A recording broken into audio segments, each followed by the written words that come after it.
नमस्कार. आपण नेहमी ऐकतो की leaders are born not made. म्हणजे नेते जन्माला येतात, ते घडवले जात नाहीत. पण खरंच असं आहे का की ही एक अशी कला आहे जी कोणीही शिकू शकतं?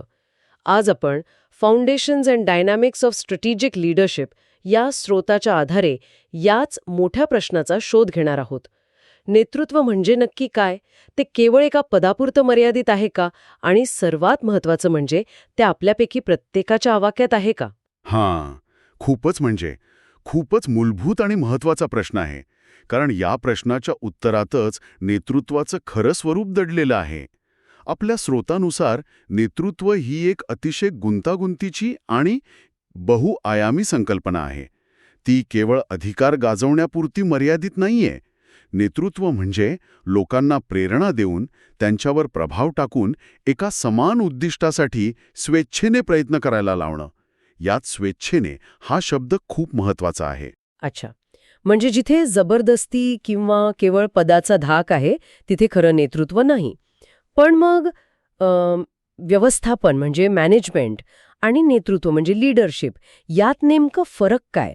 कारण अनेकदा आपण या दोन्ही गोष्टींना एकच समजतो. चांगला व्यवस्थापक हा आपोआप चांगला नेता असतो, असं आपण गृहीत धरतो. आणि इथेच सगळ्यात मोठी गफलत होते. स्रोत या दोन्हींमधला फरक अगदी स्पष्टपणे मांडतो. व्यवस्थापन म्हणजे गोष्टी सुरळीतपणे पार पाडणं, नियोजन करणं, बजेट सांभाळणं, डेडलाईन पाळणं, संसाधनांचा योग्य वापर करणं. व्यवस्थापन हे सध्याच्या प्रक्रियेला अधिक कार्यक्षम बनवतं. पण नेतृत्व हे बदलाशी संबंधित आहे. नेतृत्व म्हणजे लोकांना एका नव्या दिशेने घेऊन जाणं, त्यांच्यासमोर एक दूरदृष्टी, एक विजन ठेवणं आणि त्या विजनवर विश्वास ठेवायला लावणं. हे खूपच रंजक आहे. म्हणजे व्यवस्थापक गोष्टी बरोबर करतो, डज थिंग्स राईट, तर नेता बरोबर गोष्टी करतो, डज द राईट थिंग्स. पण खरी गंमत तेव्हा येते जेव्हा एकाच व्यक्तीला या दोन्ही भूमिका निभावायला लागतात, नाही का? कारण अनेक कंपन्यांमध्ये प्रमोशन चांगल्या व्यवस्थापकांना दिलं जातं, चांगल्या नेत्यांना नाही. आणि मग आपण आश्चर्यचकित होतो की टीमला प्रेरणा का मिळत नाही. अगदी बरोबर. तुम्ही एका महत्वाच्या दुखऱ्या नसेवर बोट ठेवलं आहे. एका यशस्वी संस्थेसाठी दोन्ही आवश्यक आहे. नेतृत्वाशिवाय व्यवस्थापन म्हणजे दिशाहीन कार्यक्षमता आणि व्यवस्थापनाशिवाय नेतृत्व म्हणजे केवळ प्रेरणादायी विचार, पण प्रत्यक्षात काहीच नाही. स्रोत म्हणतो की नेतृत्व ही एक सामाजिक प्रक्रिया आहे. म्हणजे ती केवळ नेत्याच्या व्यक्तिमत्वावर अवलंबून नाही, तर नेता आणि त्याचे अनुयायी यांच्यातील परस्पर संबंधांवर अवलंबून आहे. नेतृत्व ही एक अशी शक्ती आहे जी समूहाला दिशा, एकता आणि विश्वास देते. ठीक आहे. तर ही संकल्पना अधिक स्पष्ट करण्यासाठी काही प्रसिद्ध विचारवंतांनी याबद्दल काय म्हटले ते पाहूया का? मला वाटतं त्यांच्या व्याख्यांमधून आपल्याला नेतृत्वाचे वेगवेगळे पैलू समजून घ्यायला मदत होईल. नक्कीच. अनेक विचारवंतांनी नेतृत्वाची व्याख्या करण्याचा प्रयत्न केला आहे आणि त्यात काही समान धागे दिसतात. उदाहरणार्थ, पीटर ड्रकर यांची व्याख्या खूप शक्तिशाली आहे. ते म्हणतात, नेतृत्व म्हणजे व्यक्तीची दृष्टी उंचावणे, कार्यक्षमता उच्च स्तरावर नेणे आणि व्यक्तिमत्वाला सामान्य मर्यादांपलीकडे विकसित करणे. अरे वा, ही व्याख्या तर खूपच वेगळा दृष्टिकोन देते. म्हणजे नेत्याचं काम फक्त प्रोजेक्ट पूर्ण करणं नाही, तर लोकांच्या क्षमतांना त्यांच्या मर्यादांच्या पलीकडे नेणं आहे. ही तर नेत्यावर खूप मोठी जबाबदारी आहे. हे केवळ उद्दिष्ट साध्य करण्यापुरतं नाही, तर माणसं घडवण्याबद्दल आहे. हो, आणि म्हणूनच खरा नेता अनुयायी तयार करत नाही, तर तो नवे नेते घडवतो. याच विचाराला पुढे घेऊन गेल्यास गॅरी युकल किंवा पीटर नॉर्थहाऊस सारखे विचारवंत प्रभावित करून सामायिक उद्दिष्ट साध्य करणे यावर भर देतात. पुन्हा एकदा प्रभाव हा शब्द येतो, अधिकार नाही. सेंटर फॉर क्रिएटिव्ह लीडरशिप म्हणजे CCL तर खूप सोप्या शब्दात सांगतं की नेतृत्व म्हणजे एकत्र येऊन ते साध्य करणे जे एकट्याने कधीच शक्य नसतं. या सगळ्या व्याख्या ऐकल्यावर एक गोष्ट लक्षात येते. यात कुठेही पदाचा, हुद्द्याचा किंवा अधिकाराचा उल्लेख नाहीये. सगळा भर प्रभाव, प्रेरणा, विश्वास आणि समान ध्येय यावर आहे. बरोबर. आणि जॉर्ज टेरी यांच्या व्याख्येत तर उत्साहाने प्रयत्न करणे हा शब्दप्रयोग आहे. नेता लोकांकडून केवळ काम करून घेत नाही, तर त्यांच्यात त्या कामाबद्दल उत्साह निर्माण करतो. या सगळ्याचा सार असा की नेतृत्व ही केवळ अधिकाराची नाही, तर प्रभावाची, सहमतीची आणि सामूहिक यशाची प्रक्रिया आहे. ही एक अशी कला आहे जिथे नेता आणि अनुयायी मिळून एक नवी उंची गाठतात. हे स्पष्ट आहे की नेतृत्व म्हणजे केवळ एका व्यक्तीची क्षमता नाही, तर नेता आणि अनुयायी यांच्यातील एक नातं आहे. पण हे नातं नक्की कोणत्या गोष्टींवर टिकून असतं? स्रोतामध्ये याचे काही मूलभूत घटक किंवा वैशिष्ट्ये उलगडून दाखवली आहेत, जे या संकल्पनेला अधिक सखोलपणे समजून घेण्यास मदत करतात. हो, आणि ही वैशिष्ट्य खूपच रंजक आहेत. आपण त्यांना 3 मुख्य गटांमध्ये विभागू शकतो. पहिला गट नेत्याच्या भूमिकेशी आणि त्याच्या वैयक्तिक गुणांशी संबंधित आहे. यातील पहिलं आणि कदाचित सर्वात अनपेक्षित वैशिष्ट्य आहे बौद्धिक प्रक्रिया, इंटलेक्च्युअल प्रोसेस. बौद्धिक प्रक्रिया? मला वाटलं होतं नेतृत्व आहे जास्त करून प्रेरणा आणि भावनांशी निगडीत असेल. बौद्धिक प्रक्रिया म्हणजे नेमकं काय? याचा अर्थ नेता हा गटातील सर्वात हुशार व्यक्ती असायला हवा का? नाही, सर्वात हुशार असणं गरजेचं नाही, पण सर्वात स्पष्ट विचार करणारं असणं गरजेचं आहे. नेतृत्व ही केवळ भावनिक आवाहनावर चालणारी गोष्ट नाहीये. ती एक विचारपूर्वक आणि तर्कशुद्ध प्रक्रिया आहे. नेता परिस्थितीचा, आवाहनांचा आणि परिणामांचा बौद्धिक पातळीवर अभ्यास करतो आणि मग अनुयायांना एक स्पष्ट मार्ग दाखवतो. याचं उत्तम उदाहरण आपल्या स्रोतामध्येच आहे बाबासाहेब आंबेडकरांचं नेतृत्व. बरोबर. त्यांचं नेतृत्व केवळ भावनिक आवाहनावर नव्हतं. त्यांनी कायदा, समाजशास्त्र, अर्थशास्त्र, इतिहास या सगळ्याचा सखोल अभ्यास करून एक तर्कशुद्ध आराखडा मांडला. ही बौद्धिक तयारीच त्यांच्या प्रभावाचा आणि लोकांच्या विश्वासाचा पाया होती. अगदी बरोबर.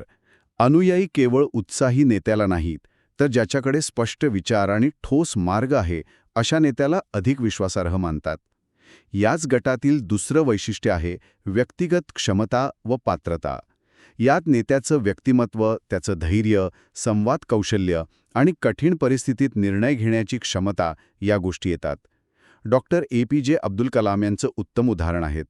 ते राष्ट्रपती होते म्हणून लोक त्यांना मान देत होतेच, पण त्याहून अधिक त्यांच्या प्रेरणादायी व्यक्तिमत्वामुळे, त्यांच्या साधेपणामुळे आणि त्यांच्या ज्ञानामुळे ते लाखो लोकांसाठी आदर्श होते. पण इथे एक धोका नाही का, की अनेकदा आपण व्यक्तीच्या करिश्म्याला किंवा प्रभावी संवाद कौशल्याला त्याची क्षमता समजण्याची चूक करतो. प्रभावी बोलणारा प्रत्येकजण चांगला नेता असतोच असं नाही. खूप महत्त्वाचा मुद्दा मांडला आहे. आणि म्हणूनच नेतृत्व हे केवळ एका वैशिष्ट्यावर अवलंबून नाही. करिश्मा हा एक भाग असू शकतो, पण त्याला बौद्धिक स्पष्टता आणि नैतिकतेची जोड नसेल तर तो प्रभाव घातक ठरू शकतो. म्हणूनच आता आपण दुसऱ्या गटाकडे वळूया, जो या समीकरणाला संतुलित करतो, तो म्हणजे नेता आणि अनुयायी यांच्यातील संबंध. आणि यातील पहिलं वैशिष्ट्य तर अगदी मूलभूत आहे, अनुयायांचे अस्तित्व. हे इतकं उघड आहे की आपण त्याकडे दुर्लक्ष करतो. पण अनुयायी नसतील तर नेता कोणाचा? बरोबर. ही संकल्पनाच एका नात्यावर उभी आहे. हे वैशिष्ट्य आपल्याला आठवण करून देतं की नेतृत्व ही एकतर्फी प्रक्रिया नाही. अनुयायी हे केवळ आदेशाचं पालन करणारे रोबोट नाहीत, ते सक्रिय भागीदार आहेत. या संदर्भात स्रोतामधील शिवाजी महाराजांचं उदाहरण खूप समर्पक आहे. त्यांचे मावळे हे त्यांच्या नेतृत्वाचं खरं सामर्थ्य होतं. त्यांच्याशिवाय स्वराज्य हे केवळ एक स्वप्नच राहिलं असतं. आणि हे मला एका वेगळ्या विचाराकडे घेऊन जातं. याचा अर्थ नेतृत्व हे असं काहीतरी आहे जे अनुयायी नेत्याला देतात. ते केवळ नेता स्वतःहून घेत नाही. अनुयायी जेव्हा एखाद्यावर विश्वास ठेवतात आणि त्याला आपलं नेतृत्व बहाल करतात, तेव्हाच खऱ्या अर्थाने नेतृत्वाची सुरुवात होते. अप्रतिम. तुम्ही या नात्याचा गाभा पकडला आहे. आणि याचमुळे परस्पर विश्वास हे पुढचं वैशिष्ट्य अत्यंत महत्त्वाचं ठरतं. नेत्याचा अनुयायांवर विश्वास हवा की ते दिलेली जबाबदारी पार पाडतील, आणि अनुयायांचा नेत्याच्या दूरदृष्टीवर आणि निर्णयांवर विश्वास हवा. या विश्वासाशिवाय संघ टिकूच शकत नाही. रतन टाटांचं उदाहरण घ्या. 26/11च्या हल्ल्यानंतर त्यांनी ताज हॉटेलच्या कर्मचाऱ्यांची आणि त्यांच्या कुटुंबियांची ज्या प्रकारे काळजी घेतली, त्यातून त्यांनी केवळ सहानुभूती नाही तर एक अतूट विश्वास कमावला. हा विश्वास पैशाने विकत घेता येत नाही. हे ऐकून मला माझ्या करिअरच्या सुरुवातीची आठवण झाली. माझे एक मॅनेजर होते जे नेहमी मला अशा प्रोजेक्टमध्ये टाकायचे जे माझ्या क्षमतेच्या थोडे बाहेरचे होते. तेव्हा मला खूप राग यायचा. असं वाटायचं की ते मुद्दाम मला त्रास देत आहेत. पण आता कळतंय की ते माझ्यातला आत्मविश्वास आणि क्षमता घडवत होते. हेच अनुयायांचा विकास हे वैशिष्ट्य आहे का? अगदी तेच. खरा नेता अनुयायांकडून फक्त काम करून घेत नाही, तर त्यांना आव्हानं देतो, संधी देतो आणि त्यांच्या विकासात गुंतवणूक करतो. तो स्वतःच्या यशापेक्षा आपल्या टीमच्या यशाला महत्त्व देतो. तो एक सुरक्षित वातावरण तयार करतो जिथे लोक चुका करायला घाबरत नाहीत, कारण त्यांना माहिती असतं की चुकांमधून शिकण्याची संधी मिळेल. वा, म्हणजे नेत्याचे गुण आणि नेतानुयायी संबंध. पण या सगळ्याला एकत्र बांधून ठेवणारी शक्ती कोणती? ते कशासाठी एकत्र येतात? आणि तोच आपला तिसरा आणि शेवटचा गट आहे, नेतृत्वाची चौकट. या चौकटीतील सर्वात महत्वाचा घटक म्हणजे समान उद्दिष्टे. लोक कोणत्या तरी समान ध्येयाने एकत्र येतात. ते ध्येय इतकं प्रेरणादायी आणि महत्वाचं असायला हवं की लोक त्यासाठी स्वतःच्या वैयक्तिक इच्छा आकांक्षा बाजूला ठेवून एकत्र काम करायला तयार होतील. महात्मा गांधीजी आणि भारताचा स्वातंत्र्य लढा याचं सर्वोत्तम उदाहरण आहे. स्वातंत्र्य हे एक असं समान आणि मोठं ध्येय होतं ज्यासाठी लाखो लोक कोणत्याही पदाच्या किंवा पैशाच्या अपेक्षेशिवाय त्यांच्यासोबत जोडले गेले. आणि केवळ ध्येय असून भागत नाही, ते कसं गाठायचं याचं मार्गदर्शन व प्रेरणा देणाराही कोणीतरी लागतो. नाहीतर ध्येय केवळ एक स्वप्नच राहतं. बरोबर. नेता केवळ ध्येय ठरवत नाही, तर ते गाठण्याचा मार्ग दाखवतो, त्यासाठी लागणारी संसाधनं उपलब्ध करून देतो आणि सर्वात महत्त्वाचं म्हणजे वाटेत येणाऱ्या अडचणींमध्ये धीर सोडून न देण्याची प्रेरणा देतो. इन्फोसिसचे नारायण मूर्ती यांनी हेच केलं. त्यांनी केवळ एक कंपनी नाही उभी केली, तर हजारो तरुण अभियंत्यांना जागतिक स्तरावर काम करण्याची संधी आणि प्रेरणा दिली. या चौकटीमध्ये मला आणखी एक मुद्दा खूप महत्वाचा वाटतो, व्यक्तिगत प्रभाव विरुद्ध सत्ता. गांधीजींकडे कोणतंही अधिकृत सरकारी पद नव्हतं, त्यांच्याकडे कोणाला शिक्षा देण्याची सत्ता नव्हती. तरीही त्यांचा प्रभाव इतका प्रचंड होता की संपूर्ण देश त्यांच्या शब्दावर चालत होता. हा फरक खूप मोठा आहे. हो, आणि हा नेतृत्वाचा खरा कस आहे. सत्ता किंवा अधिकार वापरून लोकांकडून काम करून घेणं सोपं आहे, पण स्वतःच्या व्यक्तिमत्वाने, विचारांनी आणि कृतीने लोकांच्या मनात स्थान निर्माण करून त्यांना प्रेरित करणं हा खरा व्यक्तिगत प्रभाव आहे. हा प्रभाव अधिकारापेक्षा जास्त शक्तिशाली आणि चिरस्थायी असतो. आणि शेवटी ही एक व्यापक संकल्पना आहे. नेतृत्व म्हणजे फक्त नेता आणि त्याचे जवळचे अनुयायी नाहीत. त्यात समाजातील विविध गट, त्यांच्या भावना, त्यांच्या अपेक्षा या सगळ्यांचा विचार करावा लागतो.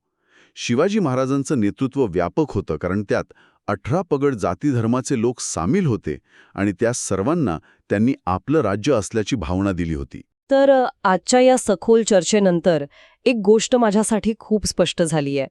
नेतृत्व हे एखादं पद किंवा एकच गुण नाहीये. ही एक अत्यंत गुंतागुंतीची आणि जिवंत प्रक्रिया आहे. ही एक बौद्धिक, सामाजिक आणि प्रेरणादायी प्रक्रिया आहे जी विश्वासावर, समान ध्येयावर आणि परस्पर विकासावर आधारलेली असते. ती एकाच वेळी नेत्याच्या व्यक्तिगत क्षमतेवर आणि सामूहिक प्रयत्नावर अवलंबून असते. हे एका व्यक्तीबद्दल नाही, तर एका प्रणालीबद्दल आहे. तुम्ही अगदी अचूक सारांश मांडला आहे. आणि हे आपल्याला आपल्या सुरुवातीच्या प्रश्नाकडे परत घेऊन येतं. नेते जन्माला येतात की घडतात? या सगळ्या वैशिष्ट्यांकडे पाहिल्यावर असं दिसतं की काही नैसर्गिक प्रवृत्ती, जसं की संवाद कौशल्य, कदाचित जन्मजात असू शकतात. पण बौद्धिक प्रक्रिया, विश्वास निर्माण करणं, इतरांना विकसित करणं, एक समान ध्येय ठरवणं, या सगळ्या गोष्टी अभ्यास, अनुभव आणि सातत्यपूर्ण प्रयत्नाने शिकता येतात आणि विकसित केल्या जाऊ शकतात. रूट स्रोत आपल्याला हीच आशा देतो की नेतृत्व काही मोजक्या लोकांसाठी राखीव नाहीये. तेव्हा आजच्या चर्चेतून आमच्या श्रोत्यांसाठी विचार करण्यासारखा मुद्दा कोणता असेल? विचार करण्यासारखा मुद्दा हा आहे की जर नेतृत्व शिकता येतं आणि विकसित करता येतं, तर मग आपल्या रोजच्या जीवनातील लहान-सहान प्रसंगांमध्ये आपण ते कसं ओळखू आणि वापरू शकतो. याचा विचार मी नेता आहे का असा करू नका. त्याऐवजी असा विचार करा की या परिस्थितीत नेतृत्वाची गरज आहे का. मग ते घरात एखादा निर्णय घेताना सगळ्यांना एकत्र आणणं असो, कामाच्या ठिकाणी एखादा अवघड प्रकल्प स्वीकारणं असो, किंवा मित्रमैत्रिणींमध्ये एखादा उपक्रम सुरू करण्यासाठी पुढाकार घेणं असो, या छोट्या प्रसंगांमध्ये आपण पुढाकार घेऊन, सगळ्यांचं ऐकून घेऊन, त्यांना सोबत घेऊन एक समान ध्येय साधू शकतो का? कारण मोठं नेतृत्व हे अशा अनेक छोट्या पावलांमधूनच घडत असतं. हाच विचार प्रत्येकाने करायला हवा.